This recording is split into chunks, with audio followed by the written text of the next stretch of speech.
Bem-vindo ao episódio de hoje de Uma Jornada a Tetelestai.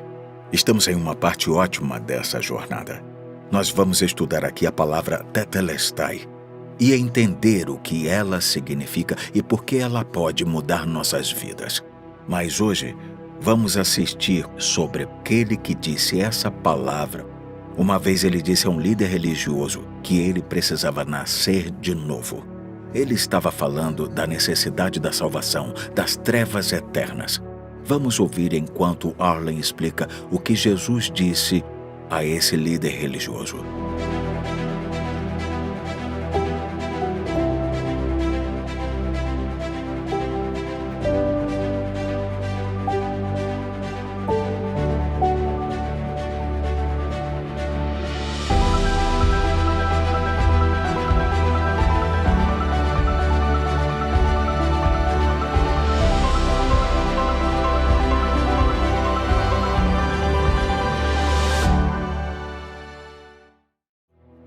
À medida que ele se aproximava das multidões ao seu redor, demonstrava total poder para curá-los e um amor e compaixão incríveis como ninguém jamais havia visto.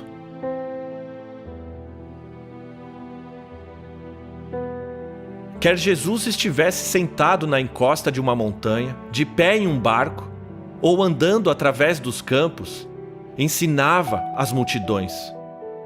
Também falava com indivíduos. Às vezes parava com tudo para ter uma conversa íntima com alguém. As pessoas vinham a Jesus, não só por causa do que fazia, mas também por causa do que dizia. Elas eram atraídas a ele, não só por causa do seu poder de curar, mas também pelas suas promessas de salvar. Jesus veio para salvá-los da punição eterna. Jesus veio como Messias para salvar toda a humanidade do pecado e da morte. E Jesus não era influenciado pela opinião popular ou pressão social, nem pelas expectativas religiosas. Ele sempre falava a verdade, com coragem e amor. E por isso, alguns os rejeitaram, mas outros, como seus discípulos, perceberam que tu tens as palavras de vida eterna. Quando Jesus falou da vida eterna que ele oferecia, Marcos 1, 14 e 15 diz: Jesus foi para a Galiléia, proclamando as boas novas de Deus. O tempo é chegado, dizia ele. O reino de Deus está próximo. Jesus era o rei há muito esperado, o Messias. E o seu reino não teria fim. E fazer parte do reino de Deus é poder viver para sempre e ter a vida eterna. Mais adiante, Jesus explicou que para fazer parte do seu reino e ter a vida eterna, precisavam de duas coisas. Jesus disse: arrependam-se e creiam nas boas novas. João Batista foi enviado para preparar o povo para receber o Messias. E João também disse que eles precisavam arrepender-se. Arrepender-se significa mudar a sua mente. As pessoas achavam que eram boas para serem aceitas por Deus, pelas boas obras e cerimônias religiosas. Precisavam perceber que haviam quebrado as perfeitas leis de Deus e eram pecadores condenados. Precisavam arrepender-se, mudar a mente e perceber que não eram boas o bastante e que precisavam de um Salvador. Jesus era esse Salvador e ele era aquele que veio para resgatá-los dos pecados. Havia um homem, um fariseu, Nicodemos. Ele era uma autoridade entre os judeus. Nicodemos era de um grupo religioso chamado fariseus. Fariseus eram homens que buscavam conseguir a vida eterna. Mas para ganhar a vida eterna, erroneamente, eles confiavam em si mesmos. Eles achavam que pelas suas boas obras, de seus ancestrais e todos os seus rituais, eles garantiriam a vida eterna. Muitos dos fariseus se opuseram e até mesmo rejeitaram Jesus. Mas não Nicodemos. Ele aproximou-se de Jesus. Ele veio a Jesus à noite.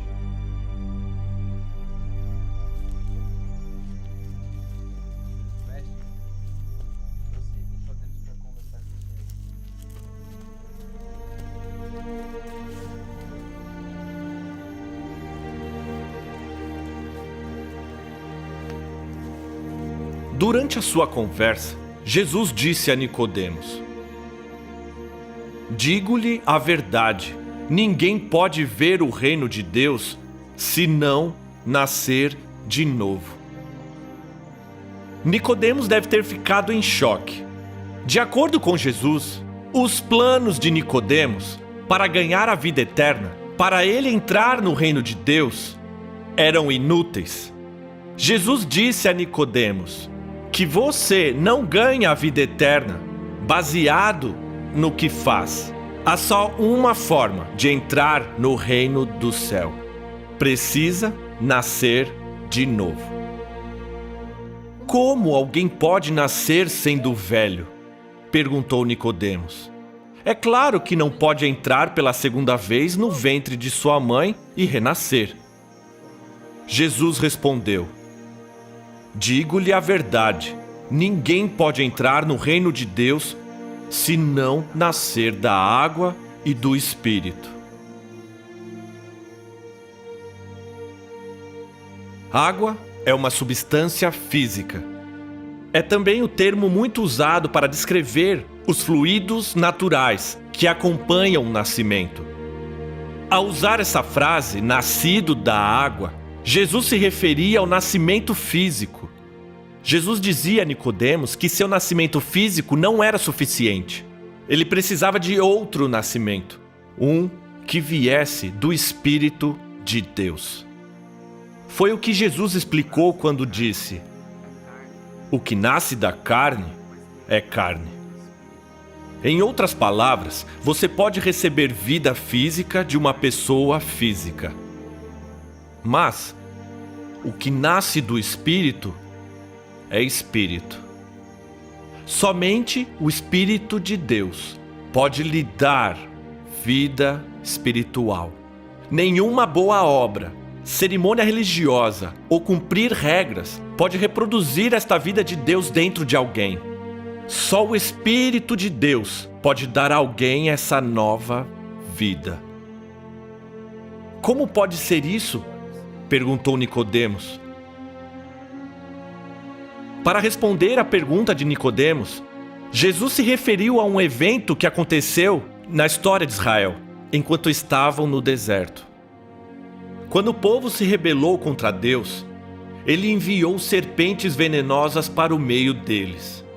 A picada da serpente era fatal. Nada podia ser feito para reverter os efeitos do veneno. Mas quando o povo clamou por livramento, Deus falou para Moisés fazer uma cobra e colocá-la em um madeiro. Quando alguém olhava para a cobra, Deus lhe dava vida.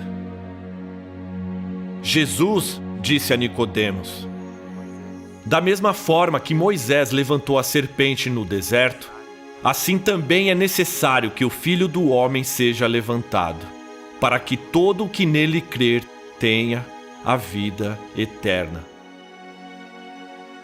Como uma picada levava as pessoas à morte, também o pecado em nós nos condena à morte.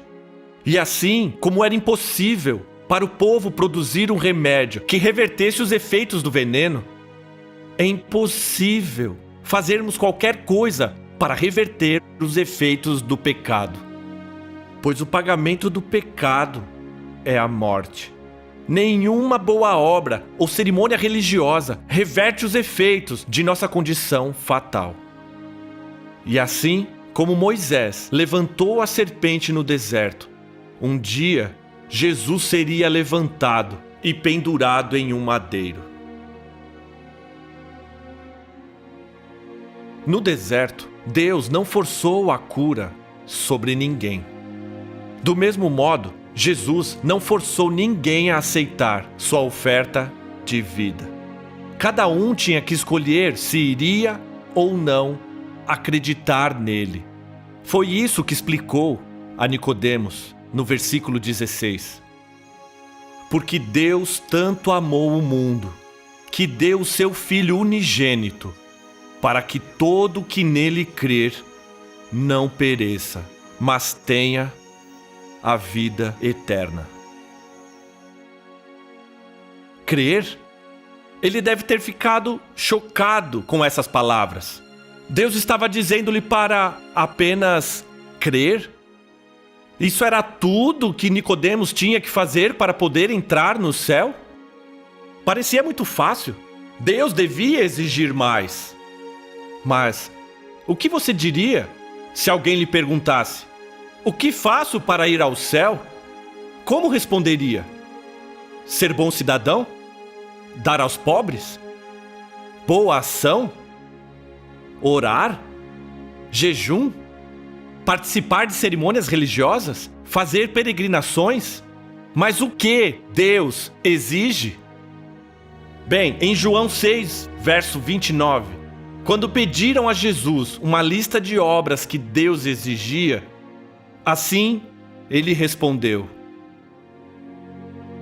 a obra de Deus é esta: crer naquele que ele enviou. A única coisa que Deus pede para você e eu fazermos é acreditar naquele que ele enviou, em seu Filho, Jesus. Pois Deus enviou o seu Filho ao mundo, não para condenar o mundo, mas para que este fosse salvo por meio dele. Jesus veio salvar, não para condenar o povo. Seus pecados, de fato, os condenavam. Deus quer nos dar o seu perdão e nos tornar completamente aceitáveis a Ele. Isso que significa ser justo. Quando Deus declara alguém justo, quer dizer que os seus pecados estão perdoados e Ele é aceitável a Deus. Romanos 3, verso 22 diz: a justiça de Deus, mediante a fé em Jesus Cristo, para todos os que creem. Todos os que creem em Jesus como Messias e o Cristo serão declarados justos, terão todos seus pecados perdoados e serão completamente aceitos por Deus. Jesus continuou explicando: quem nele crê não é condenado, mas quem não crê já está condenado por não crer no nome do Filho unigênito de Deus. Uau! Que simples, que lindo! Deus só quer que tomemos duas atitudes difíceis: arrependimento e fé. Arrependimento é uma atitude que diz: eu fui pelo caminho errado, eu preciso mudar. E a fé aponta para Jesus, o Filho do Deus vivo. E Ele faz a mudança dentro de nós que produz a salvação. Nicodemos, um homem religioso, deve ter achado que cumprir seus deveres religiosos dariam a ele um relacionamento com Deus e garantiria um lugar no céu. Mas Jesus disse a Nicodemos que ele precisava nascer de novo para entrar no reino de Deus. Não era com deveres religiosos ou bom trabalho que ele seria salvo da escuridão eterna. Era apenas com o amor de Jesus que ele poderia ser salvo. Salvação. Essa é uma palavra interessante.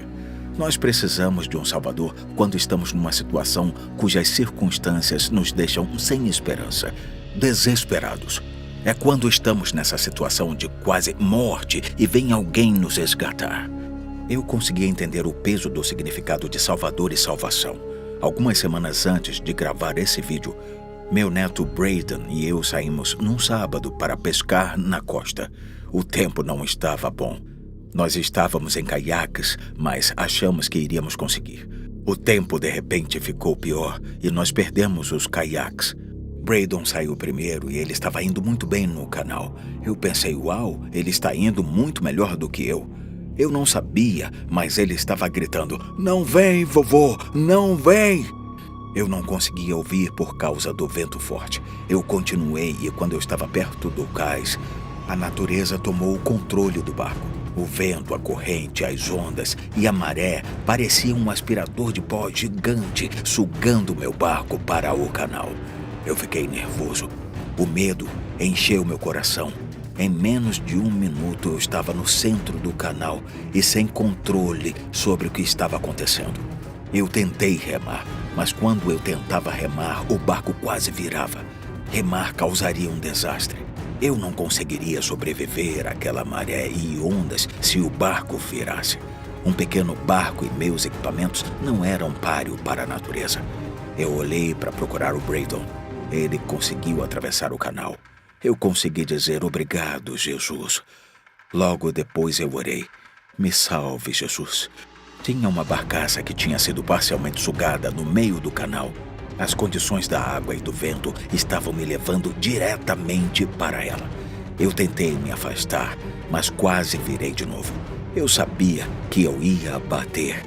E eu disse de novo, salve-me, Jesus. Eu não bati na barcaça por 2 centímetros. Eu olhei para o lado e Braden estava a salvo. Ele parou no único lugar que não tinha rochas grandes que poderiam destruir o caiaque dele. Eu agradeci a Deus, mas eu achei que não conseguiria chegar do outro lado. A corrente e a maré estavam me puxando para dentro do canal e para dentro do mar. Eu estava me aproximando do outro lado, mas eu não estava indo para frente e nem para trás. Eu só estava indo de lado. Eu não tinha controle da situação.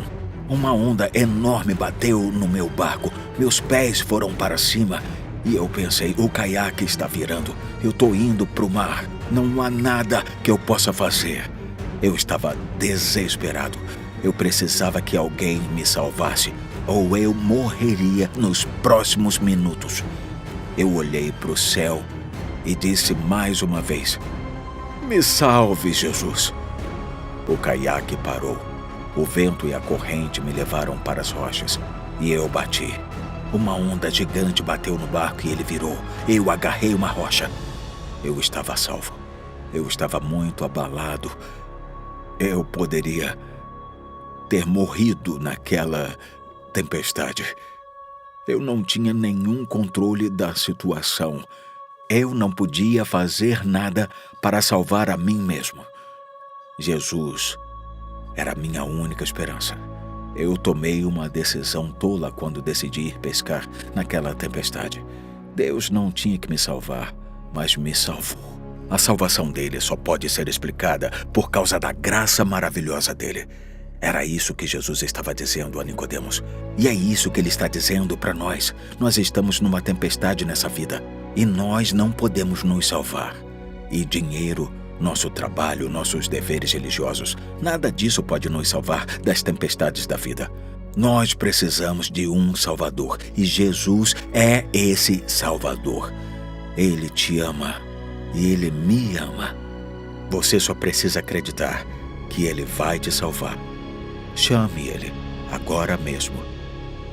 Ele vai te salvar.